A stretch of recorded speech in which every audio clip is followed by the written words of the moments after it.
So far arrested about 14 people in connection of the killings of these people. Man's inhumanity to man. Kano and Edo governors meet over Uromi killings. 14 suspects arrested. Nigeria is one. We should keep away tribal sentiment, religious sentiment. Blend of religion and culture. Sallah celebration unveils hidden tradition in Abuja. The urgent need for transparency in these transactions to protect national interests. Extracting the extractive industry. NEITI checks the files, recovers $4 billion from multinationals. Hello and thank you for joining us on this Eid edition of the Network News on NTA. I'm Naja'atu Tijani, and joining me from Lagos is Adiola Komiakiri. Also in his sporting corner, Ayo Makinde. Ayo, what's happening in the world of sports? Right now, Nigeria is ready to host the rest of Africa to the International Women's Volleyball Championship at the newly renovated Moshood Abiola National Stadium Gymnasium. Details in the course of the news. Remember that you can stream this broadcast live on our website, nta.ng/live. Remember to also follow us across social media for updates. And now the news in detail. Edo State Governor Monday Okpebholo has given assurance that justice will prevail in the tragic case involving the recent killing of travelers en route to Kano. The governor made the promise during a visit to commiserate with his counterpart, Governor Abba Kabir Yusuf, at the Government House, Kano. Expressing sorrow over the incident, Governor Okpebholo called it an unfortunate tragedy and assured the good people of Kano that the good people of Edo State stand united with the grieving families in their moment of loss. We have so far arrested about 14 people in connection of the killings of these people. The Inspector General have directed the DIG, CID at the force headquarters, Abuja, to take over the investigation. Because of the holiday, these people, after the holiday, these people will be transferred to Abuja for further interrogation and more arrests will be made. I want to assure Kano people that we are very much at home with each other. Kano is a home to me, and I believe the Hausa community that live in Edo will have love for each other, and we will continue to be our brother's keeper. So the good people of the state, the families of the deceased, and all of us appreciate your concern. Meanwhile, the President of the Senate, Godswill Akpabio, says the murder of 16 travelers in Edo State is an unacceptable, senseless act of violence which has no place in society. Senator Akpabio, in a statement, expresses sorrow, saying he is disturbed by the senseless act of violence. He wants relevant authorities to conduct a thorough investigation and ensure that the perpetrators of the act are brought to book. He extends condolences to the families of the victims and calls on citizens to work together to promote peace, unity, and understanding. Again, Governor Monday Okpebholo of Edo State has also paid a condolence visit to the Deputy President of the Senate, Barau Jibrin, over the incident in Uromi, Eshon Northeast Local Government Area of Edo State, giving assurance that Edo State government will assist the families of the victims and disclosing that 14 suspects arrested in connection with the killings of the innocent travelers are being interrogated, and those found wanting will face the law. He added that a committee has been set up to ensure that the families of the deceased are catered for. The Deputy President of the Senate commended the President and Edo State government for their efforts in ensuring that the culprits are brought to book. Edo State Governor Senator Monday Okpebholo has assured Muslims in Edo State that his administration will continue to promote policies and programs which will foster peace and unity among people of all faiths. This was when Muslims paid him Sallah homage at the government house, where he promised justice for the families of victims of the Uromi attack. Goodluck NIME reports. The governor, represented by his deputy Dennis Idahosa, explained that as a government that promotes peace, he has given marching orders to security agencies to identify and arrest perpetrators of the killings of travelers in Uromi a few days ago. He urged the Muslim faithful in the state to continue to pray for peace and development, assuring that Edo will continue to be a fertile ground for investors and investment to thrive. Let's continue to tolerate one another and let there be peace and harmony in Edo State. But I also want to condemn strongly the actions of our brothers in Uromi. The state governor have instructed all the security agencies to ensure that those that were involved are brought to book.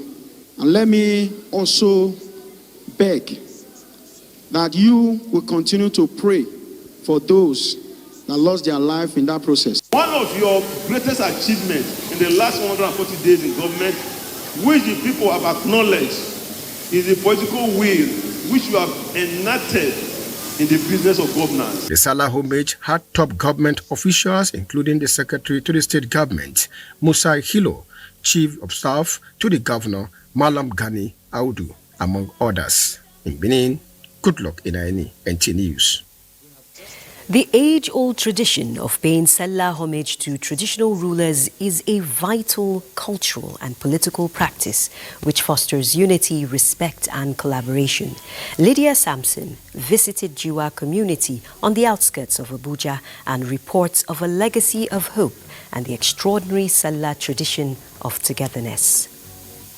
Traditional rulers are revered as custodians of heritage and spiritual leaders embodying the divine representation of their communities. 11-year-old Diza and Adamu Al-Hassan, who is over 100 years old, told NTA News that Sallah celebration in Jiwa is never complete without visiting the palace. Why do you come to the MS Palace every Sallah?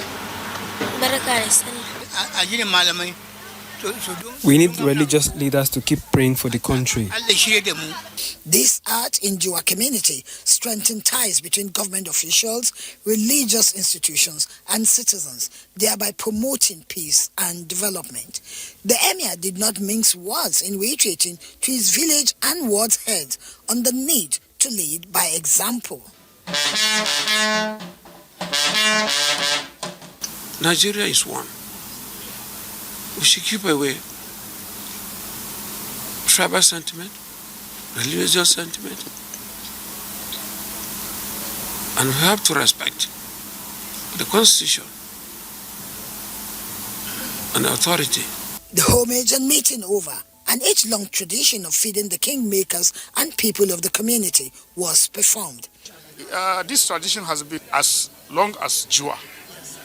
Normally, even during the dark days, the emir cooks food on the day of the celebration like this to give it to his people, to identify that it all is well.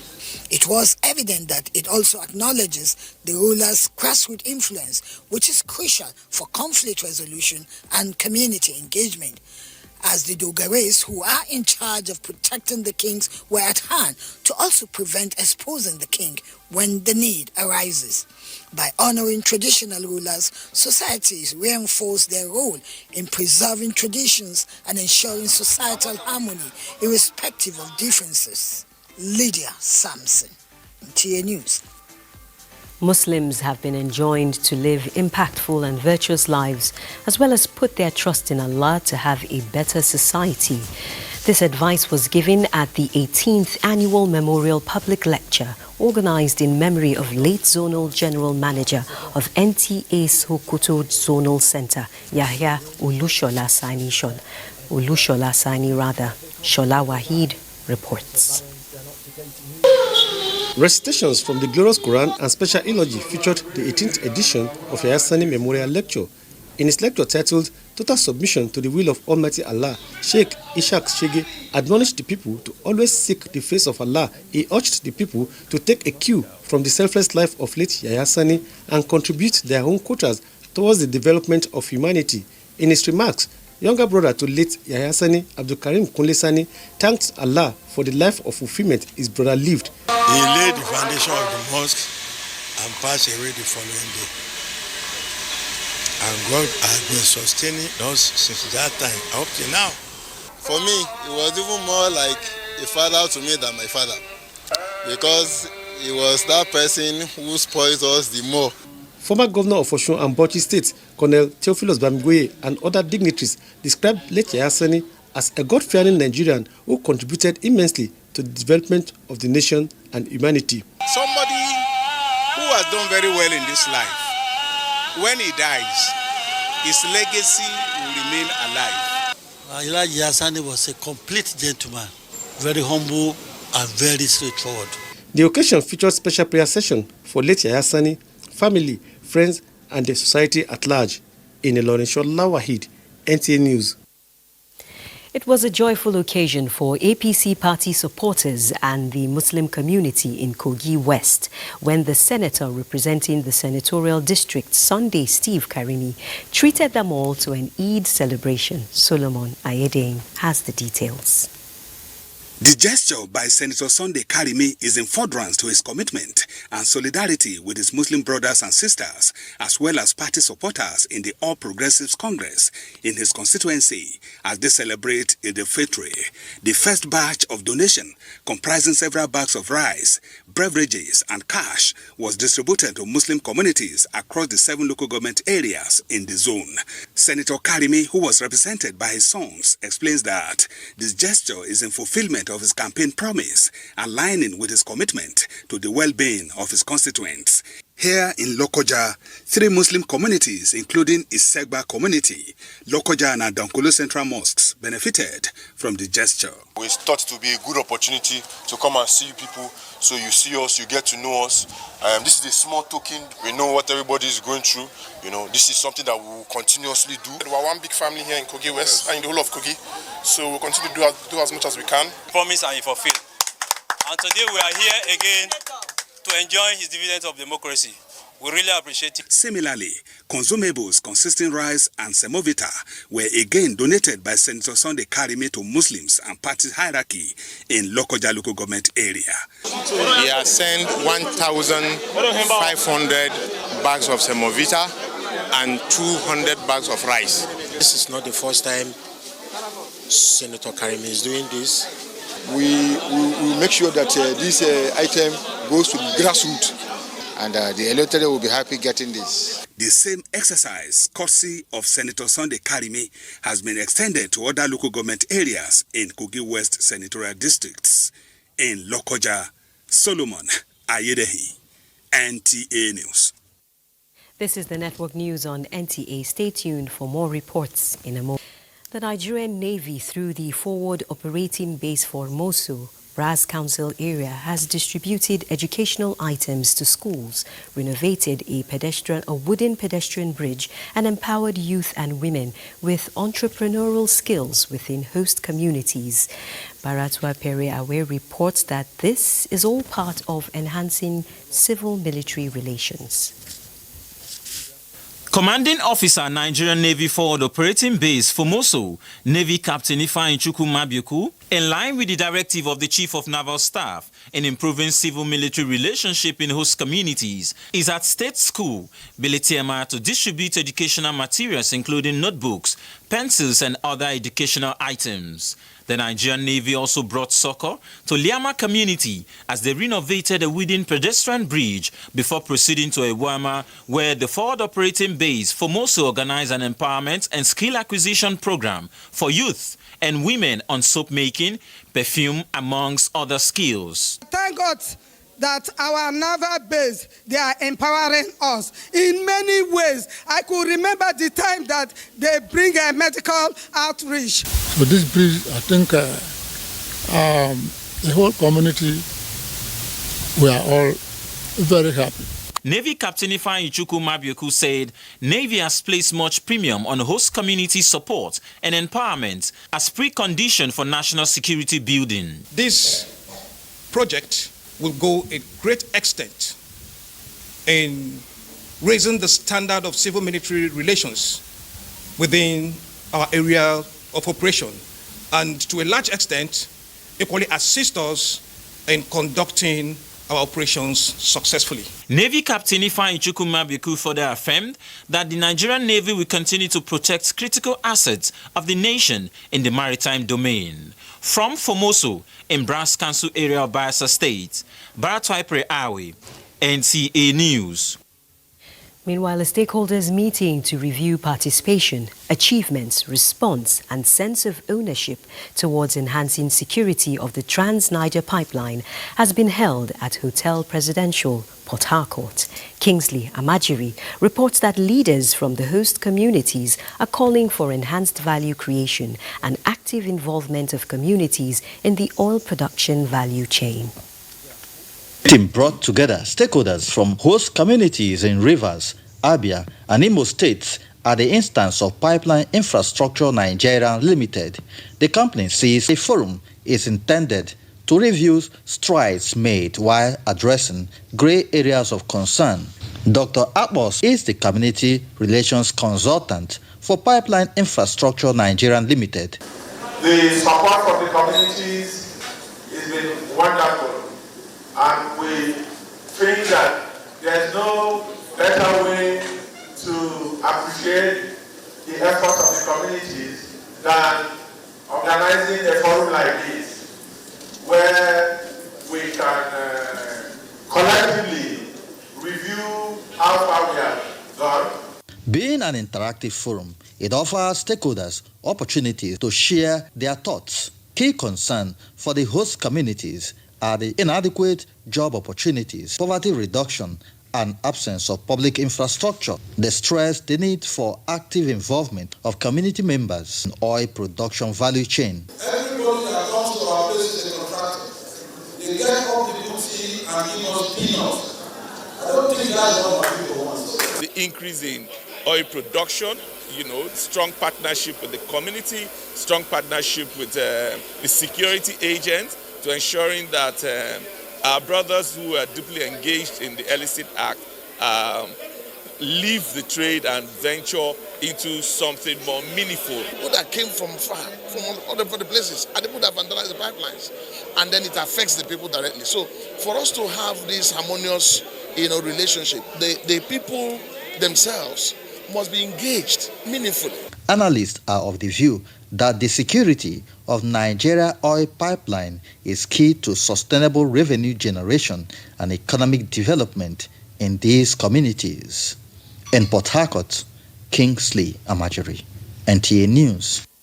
From Port Harcourt, we head to Abakaliki, where the Renewed Hope Agri-Support Initiative of the wife of the President, Uromi Tinubu, which kicked off last year with capacity building on best farming practices, is gravitating towards the intended objective of raising citizens who can cultivate beyond subsistence farming to commercial and export purposes. Caleb Ogbonna reports that the second edition of the program in Ebonyi State witnessed the empowerment of 100 women and 300 young farmers.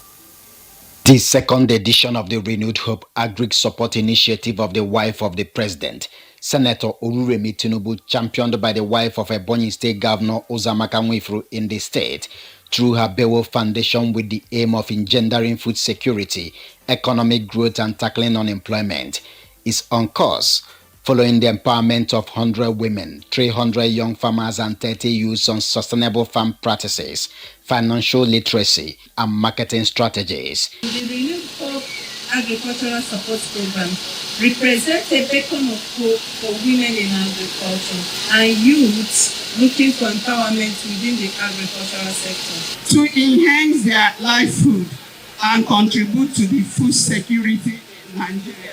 We'll give them money and seedlings and inputs you can see packed here to start their own farms. The initiative, which participants insist will further enhance Ebonyi State position in food sufficiency, promote agro-business and improve the economy, centered on rice and cassava best practices, bag yam technology, backyard garden farming, among others. I am no longer going to be limited by scarcity of land to farm. So that is the key thing I've taken away from here. Before, I don't even know that they used to cultivate yam in a bag, and it used to save time.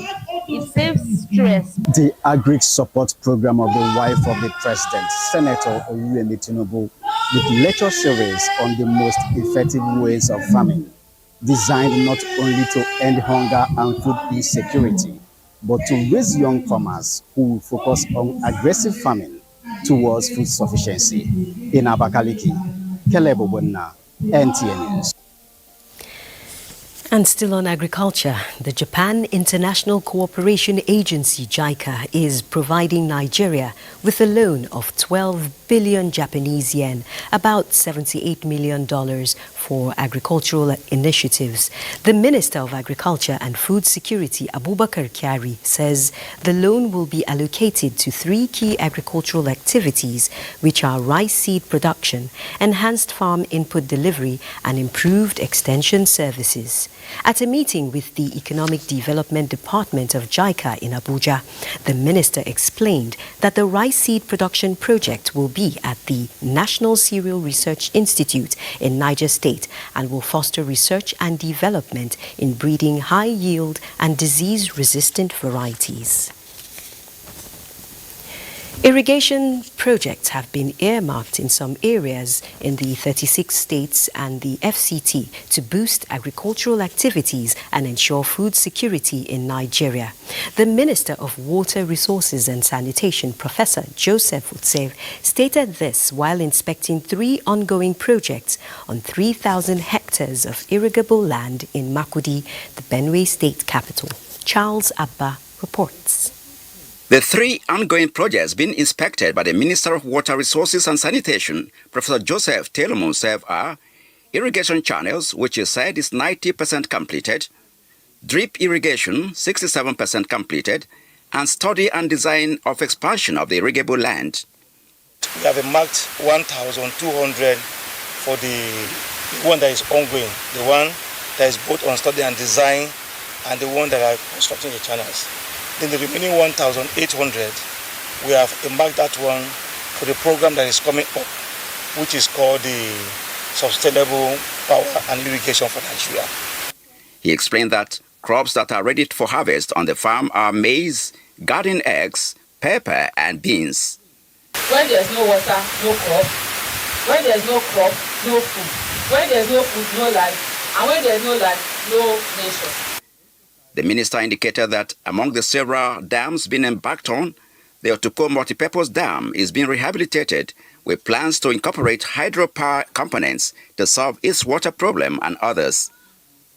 Professor Osev also flagged off a feeder road from Jingi to Kume in Buruku local government area and inaugurated a 1.5-kilometer access road for Ugondo community in Makurdi.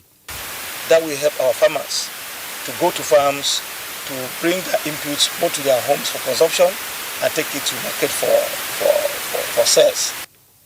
He assured Nigerians that the projects which are being executed are to deliver on the promises of Mr. President to turn around the fortunes of the citizens. In Makurdi, Charles Abba, NTA News. President Bola Tinubu has approved tenure extension for Kemi Nana Nandap as Comptroller General of the Nigeria Immigration Service until December 31, 2026, from the initial August 31, 2025.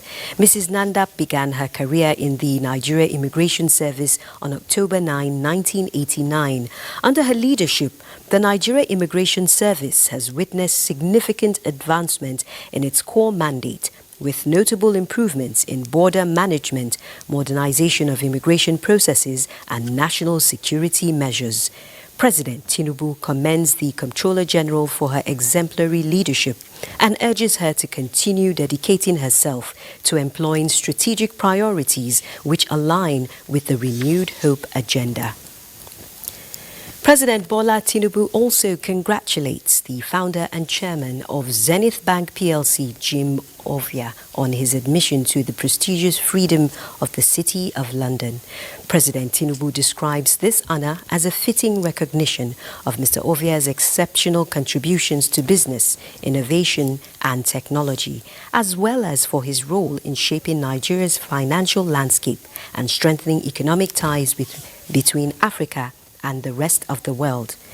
As an accomplished entrepreneur and advocate of innovation-driven development, President Tinubu notes that this recognition in the City of London affirms the global relevance of Nigerian excellence and enterprise. He commends Mr. Ovia for being a distinguished ambassador of the nation's private sector and wishes him continued success in his endeavors. Admission to the Freedom of the City of London is an honor bestowed on individuals either for their service to the city or for their achievements. And now we'll join Adiola, who is standing by in Lagos with more reports. Adiola.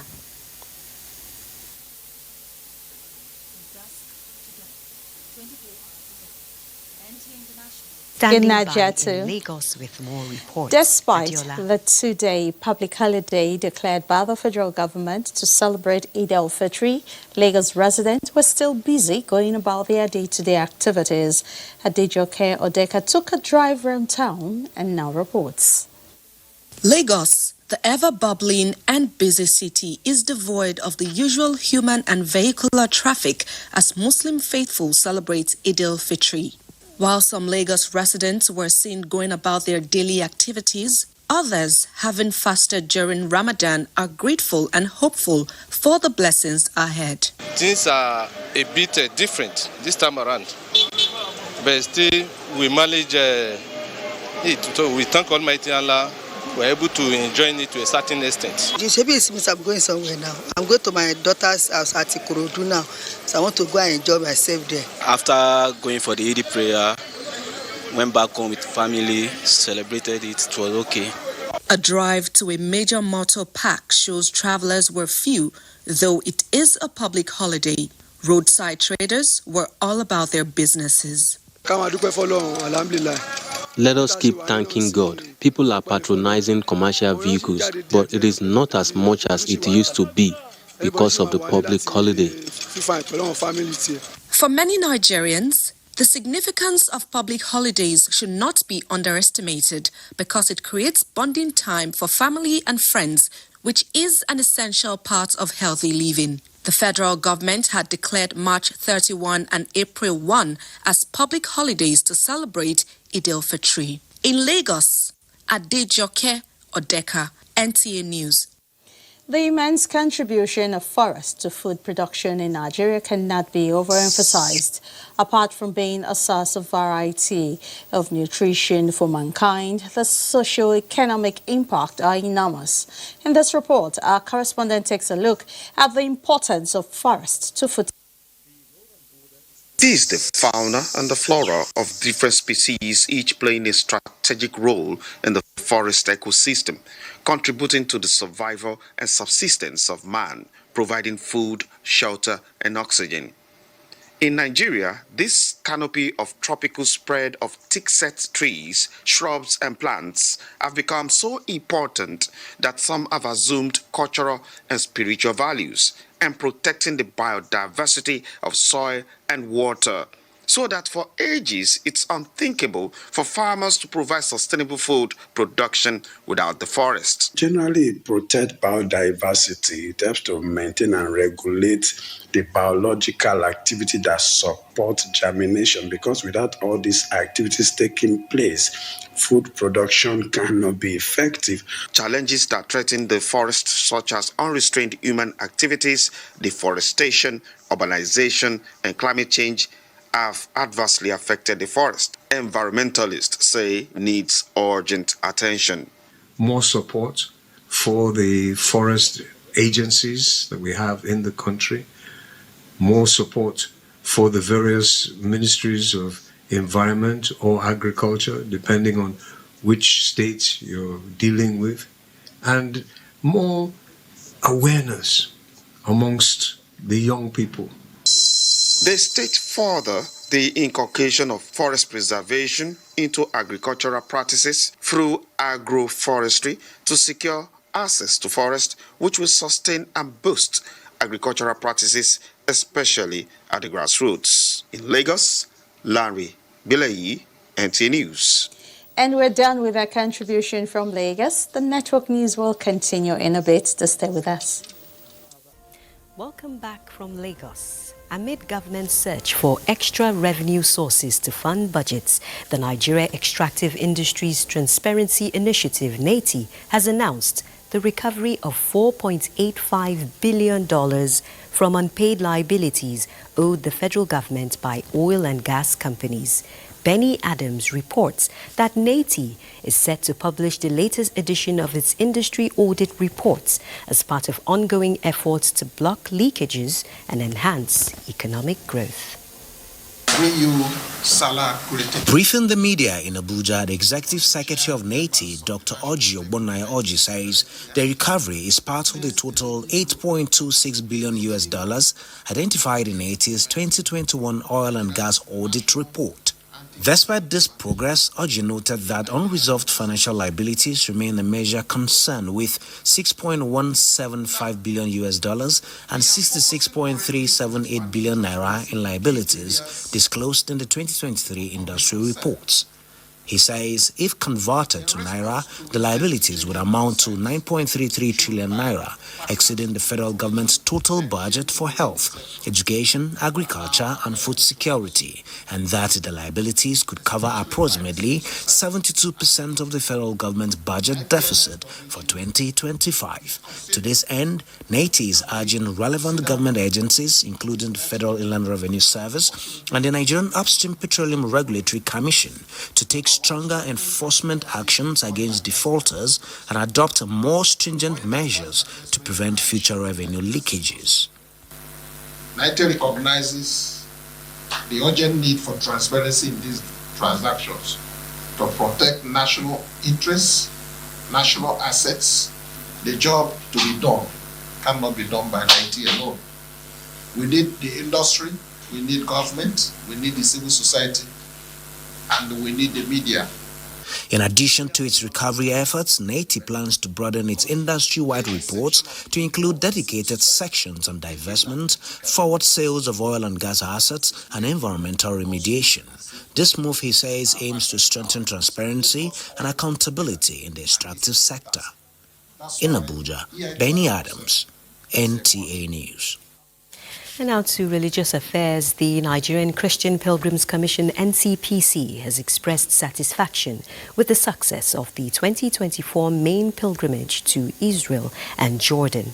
The Executive Secretary of the NCPC, Bishop Stephen Adebite, gave the commendation during the arrival of the last batch of Christian pilgrims from the Holy Land at the Pilgrims Wing of the Nnamdi Azikiwe International Airport, Abuja.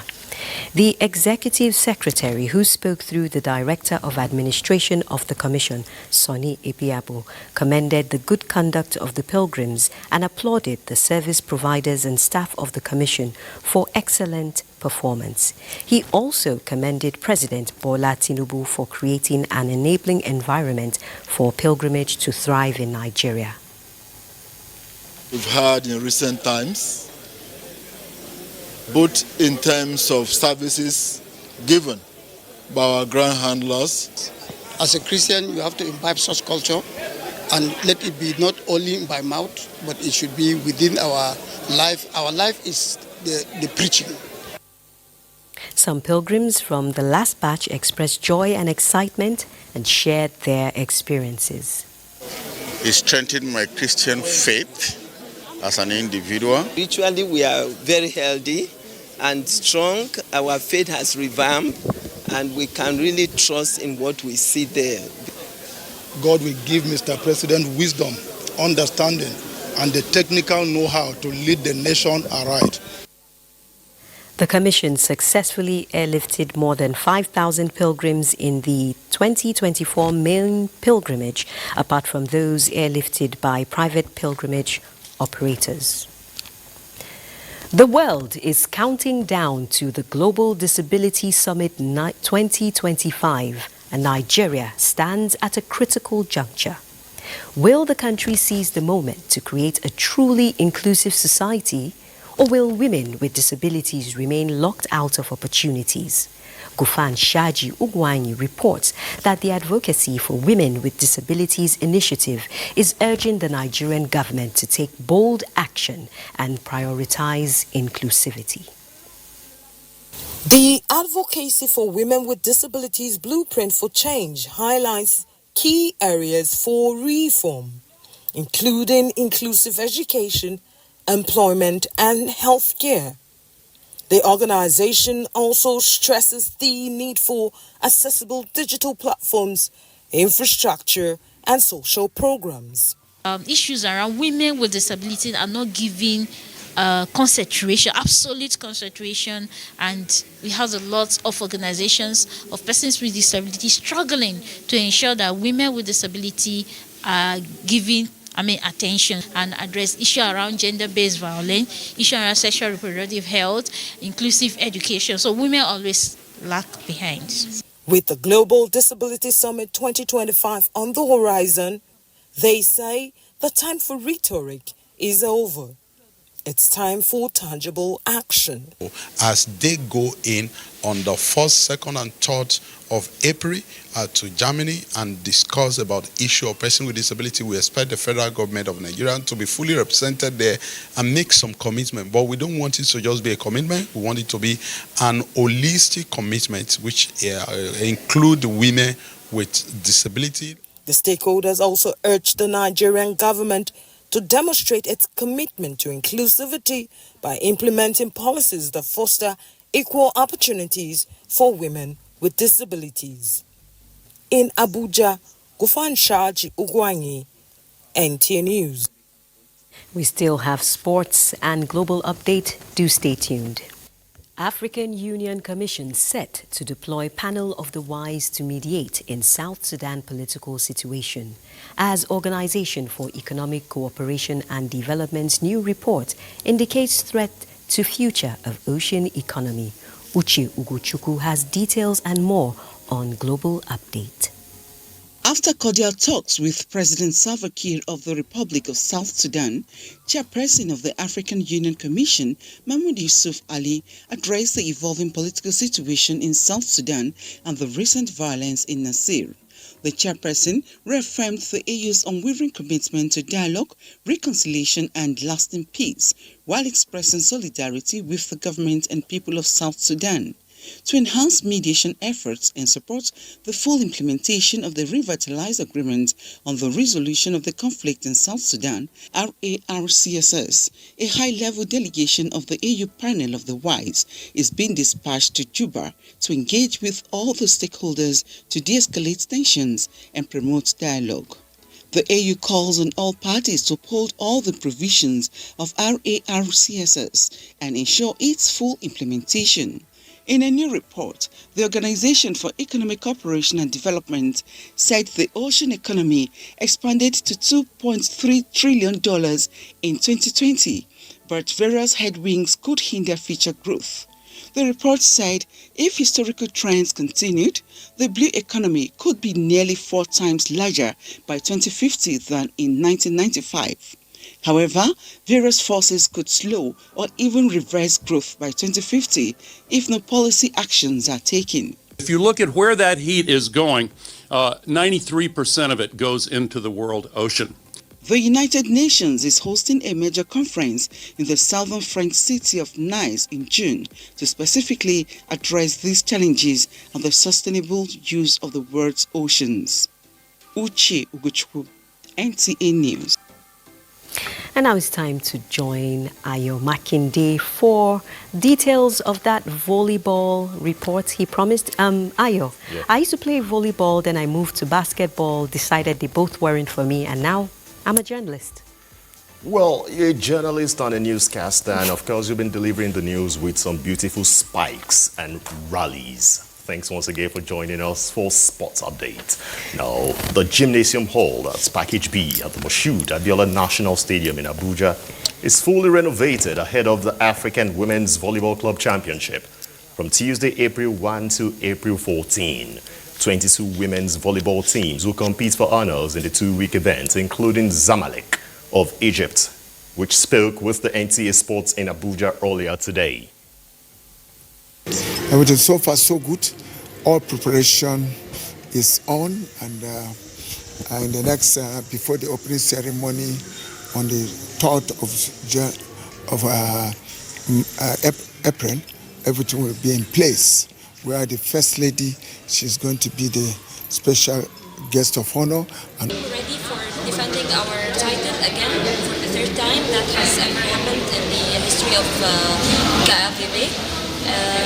And we will do our best to win this tournament. Of course, Nigeria will host the rest of Africa to that interesting tournament. So when you come around, if you're anywhere close to the Moshood Abiola National Stadium. Now let's cross over to the world of football. Zambia started their 2025 Under-17 Africa Cup of Nations campaign on a winning note, securing a 4-1 victory over Tanzania.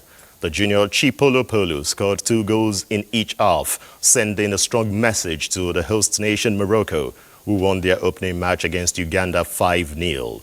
Morocco leads Group A with 3 points, closely followed by Zambia on goal difference. Tanzania is in 3rd place, while Uganda occupy the 4th position. In Group B, Burkina Faso claimed a 2-1 victory over defending champions Cameroon, placing them at the top of the group with 3 points, while Cameroon remains winless. Remember, Nigeria did not qualify for the CAF Under-17 Africa Cup of Nations, and that's your sports. It's back to Niger. So sad about Nigeria, but thank you for the update, Ayo. And now we've had a few light showers. Let's find out if that will be the same tomorrow. Hello and welcome. In the past 24 hours, high-impact rainfall amounts of 114 and 96 millimeter in Warri and Yenagoa respectively have been recorded.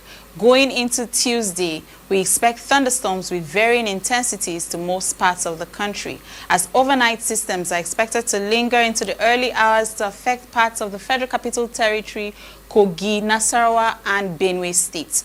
Other parts expected to experience morning thunderstorms include parts of Cross River and Akwa Ibom states. As we go into the afternoon and evening hours, isolated thunderstorms are anticipated to the southern region of the country, to include the Federal Capital Territory, Kogi, Benue, Nasarawa, Plateau, Kaduna, and parts of Taraba and Adamawa states. That's our bit from here. Happy holidays. I remain Theodora Itum. Thank you for watching.